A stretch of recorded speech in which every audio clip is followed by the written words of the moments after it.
Shalom to the 12 tribes scattered to the four corners of the earth. All praise to the Most High, Yahweh, Ba'ashem, Yahweh Shai, which is the name of the Father and the Son in the Paleo-Hebrew tongue. A few people that are pretty new to the truth have asked me this question recently, including a brother and a sister that asked me this question just today, right? So this lesson is going to be titled, How do you know if you are an Israelite? Right? So we're going to start in Job chapter 8 and verse 8. It says, For inquire, I pray thee, of the former age, and prepare thyself to the search of their fathers.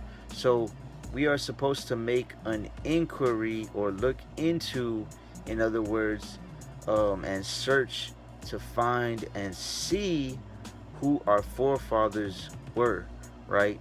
So why are we supposed to do this? So that we can see who we are, right? So this is the book of Numbers, chapter 1 and verse 18. And they assembled all the congregation together on the first day of the second month, and they declared their pedigrees after their families by the house of their fathers, right?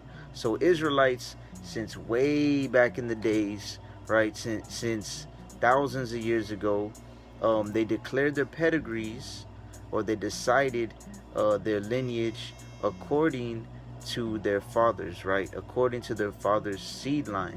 So what is a pedigree, right? If you know anything about dogs or pit bulls, for example, right?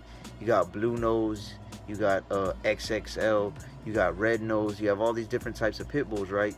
Their pedigree is basically their recorded ancestry, right? So an Israelite pedigree is decided by the seed of their fathers, right? Because the seed is what decides what the child is, right? As opposed to the mother who holds the child, right? Like the fake Jews, the Jewish people believe it's according to your mom, but it's actually, in the Bible, it's according to your dad. So just like if you have an apple seed and you plant it in soil, for example, right? That seed is what decides what kind of tree comes out of the ground, right? Not the soil. An apple seed makes an apple tree, right? The same way the seed of the father decides your pedigree or what nation you are from, right? First Chronicles 9 and 1 also says that Israel was reckoned by their genealogy, right? So what is the root word of genealogy? It's gene, right? And even in modern science today, they'll tell you, and modern science says that the majority of a baby's genes come from the father as opposed to the mother, right? So now here's a common problem, though, that I see for many people. A lot of people are not able to trace back their lineage or trace back their forefathers, right? Some can go back one generation. Maybe they only know who their dad is. Some can go back 2 generations. They know their father and their grandfather. Some can go back 3 generations. They know all the way to their great-grandfather, right? Well, like, that's the case for me personally, right? But some of our people don't even know who their biological father is, right? So in cases like this, and in most cases in general anyways, how would we know if we are a part of the nation of Israel, right? The Most High's chosen people. So we're going to go to Deuteronomy 28, and we'll start on 15 just to get the context right, but I really want to go to 46. So this is Deuteronomy 28 and 15. But it shall come to pass, if thou wilt not hearken unto the voice of Yahweh thy God, to observe to do all his commandments and his statutes which I command thee this day, that all these curses shall come upon thee and overtake thee. So most of you, I'm sure, are very familiar with this, right? Most people that come into the truth read Deuteronomy 28 to get a good grasp of who they are, right? But it basically says, if you don't keep the Most High's laws, all these curses in Deuteronomy 28, from verse 15 all the way down to 68, all these curses will come upon you, right? So now let's go to verse 46. It says, And they shall be upon thee for a sign and for a wonder, and upon thy seed forever. right? So this is a crucial verse. It's saying that the curses will be upon the Israelites and upon their children, upon their seed, for a sign and for a wonder forever, right? Meaning the curses are on the Israelites for a sign to show you who the Israelites are, right? Just like you need to go to a 7-Eleven and you see on the side of the highway a 7-Eleven sign. Why is that there? Because it's telling you where the 7-Eleven's at. It's a sign showing you where it is and what it is, right? The curses are a sign as to who the Israelites are. And if you ever wonder, am I an Israelite?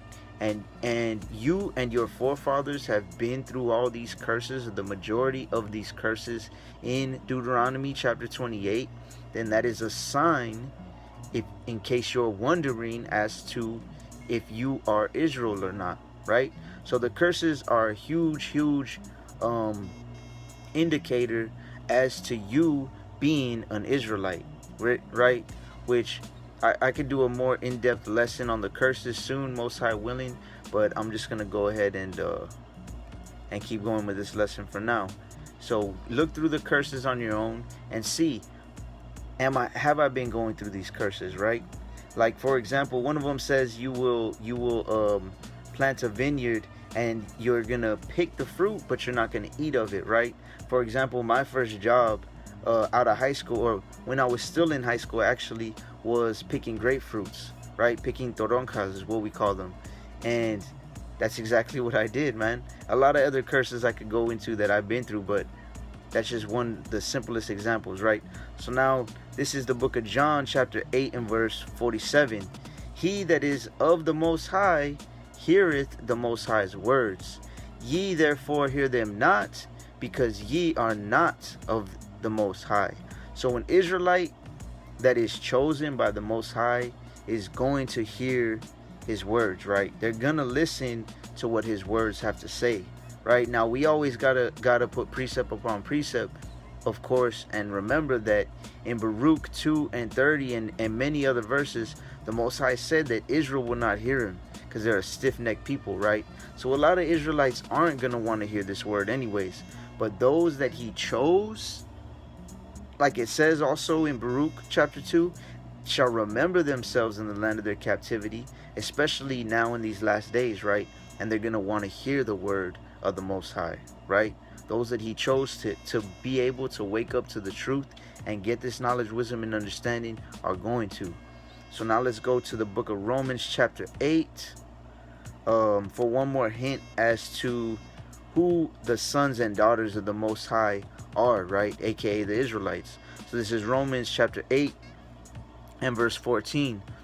For as many as are led by the Spirit of the Most High, they are the sons of the Most High. So those that the Most High blesses with finding out this truth, and if they are led by the Spirit, led by the Word, right? They are the children of the Most High.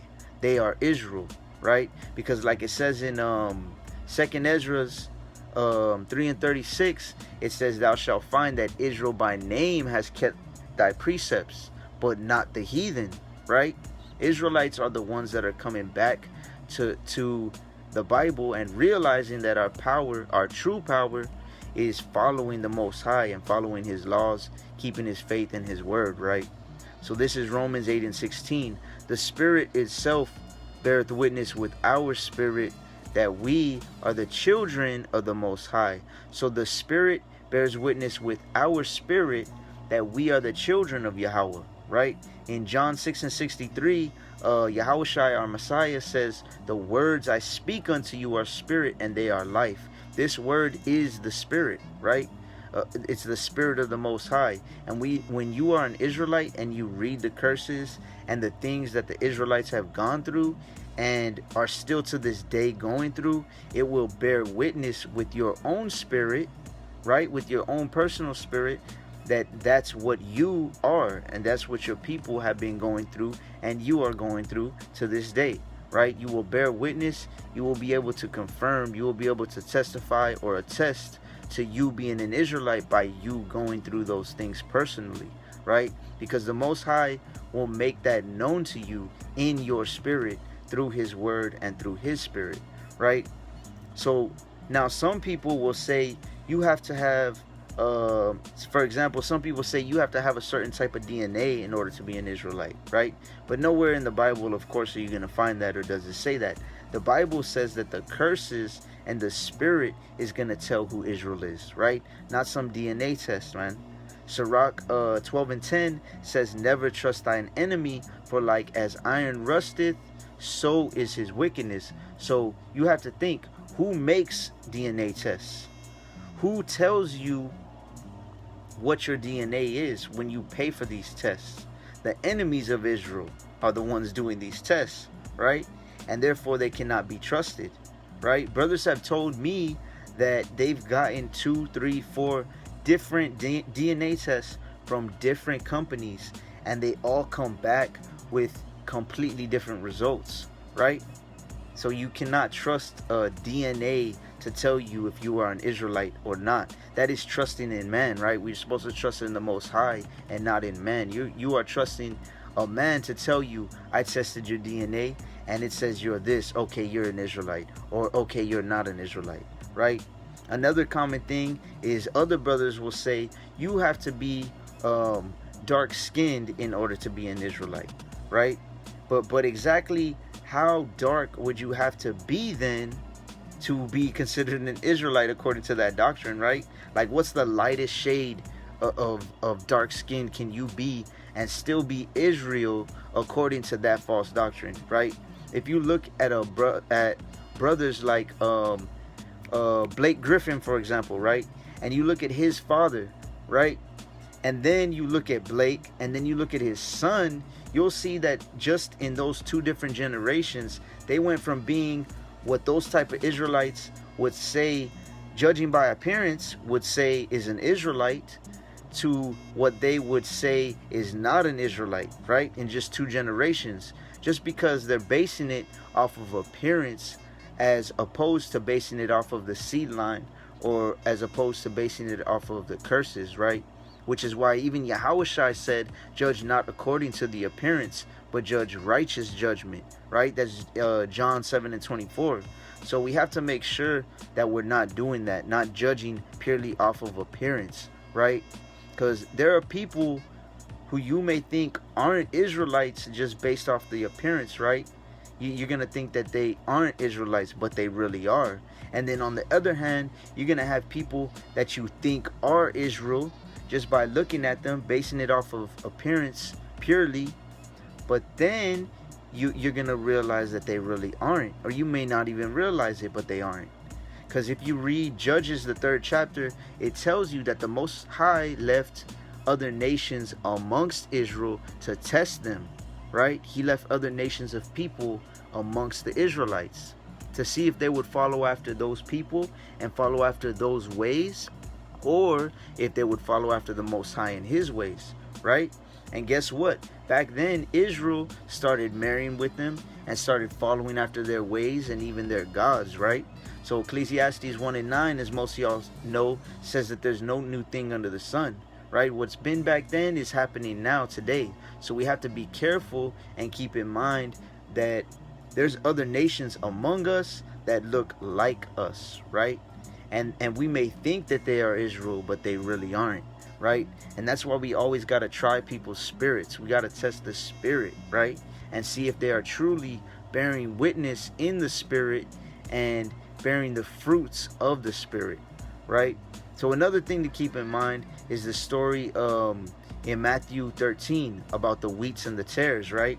So the story basically, you know what, matter of fact, let me get it real quick. This is Matthew 13, starting on 24.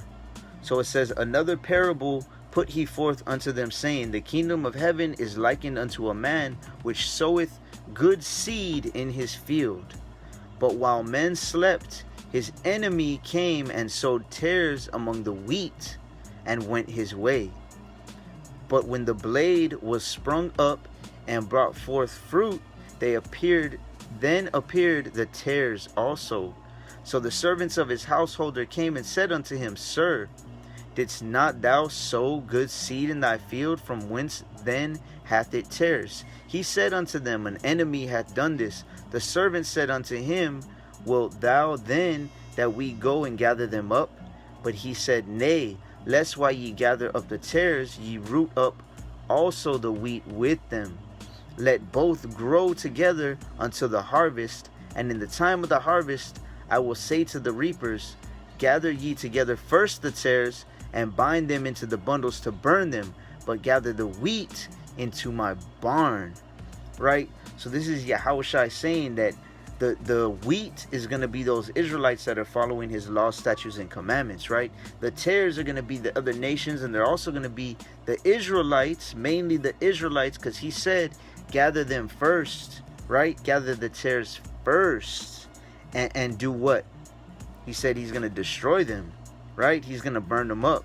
So, just like it says in 1 Peter, I believe the 3rd chapter, it says that judgment's going to start first with the house of the Most High. It's going to start first with the Israelites. So when he gathers up them tares, right, he is going to gather up those tares, bind them in bundles and burn them up, lake of fire, the Israelites, which are amongst us, right? He said, let the tares grow amongst you. So it can be these other nations that are amongst the Israelites, and it can be the wicked Israelites, the 2/3 that are with us, right? So we got to keep in mind that the enemy is planting them tares amongst us. He's planting evil in the forms of other people amongst us, and also our own that are working for him, right?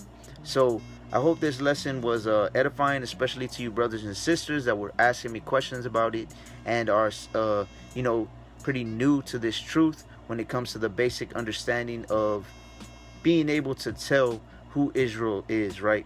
So I give all praise, honor, and glory to the Most High, Yahweh Ba'Shem Mashiach Yahweh Shai. Shalom.